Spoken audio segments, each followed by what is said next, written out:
You got the music, you got the lyrics, the arrangements down. Now you're ready to get the music out of your head and into the ears of everyone else. Gigs are, of course, a great way to get people to hear your music, but loading up the van, driving to the gig, unloading, setting up, and then doing it all in reverse is a lot of effort to get a relatively few amount of people to hear your stuff. Sure, it's fun to play live, but the idea here, the goal, is for you to reach millions of people, and for that, you need a studio. If the idea of building a home recording studio seems like a black box to you, rest assured it's easier to achieve than you may think and completely within your reach. The solutions in this guide are designed to not break the bank. However, you will need to invest some money up front on the necessities and then upgrade as you can.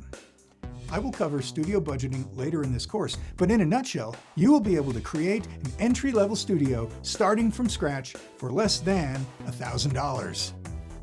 In this course, I will cover all of the groundwork you need to do in order to set up your sound sculpting sanctuary. There are several considerations you need to make before pushing forward. First, you need to find the right space. Not headspace. I assume you've already worked that out. I mean the actual physical space in your home to put this home studio. Then, you will need to modify the space by adding soundproofing and acoustical treatments. Soundproofing is adding material around the room to keep your sound in and the outside world out. Acoustic treatment is putting up material within your space to prevent unwanted sound waves from bouncing back and forth within the room and ruining the sound waves you actually care about. If you can't change the structure of a space to add soundproofing, no problem. We will look at other ways to achieve this. There are many ways to add acoustic treatments to cut down on unwanted room resonance, and we'll cover both of these topics in greater detail later on in the course. After constructing your space, you are now ready to fill it with toys, the tools you will use to create your art. Hammering and building is okay, but for me, buying gear is where the fun really starts. Here's a list of the essential tools you will need to start recording.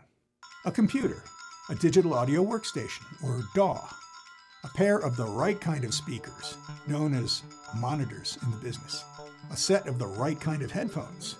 Depending on what you're doing, you can have closed back, open back, at least one decent microphone, and one decent mic stand, and lastly, an audio interface. I will cover all of these in detail along with other peripheral gear you will add to complete the installation. With those tools and a finished space in place, your world changes forever. Now, your studio will need to be set up based upon the type of music or sound you're going to be recording. This will determine the type of equipment you will need to invest in. For example, if you plan on only playing a synthesizer with a USB output, then you won't need an audio interface or even a microphone.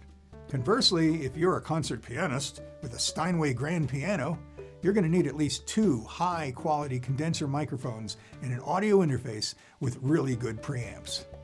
If you're just going to do podcasts, then all you need is a USB microphone which plugs directly into the computer.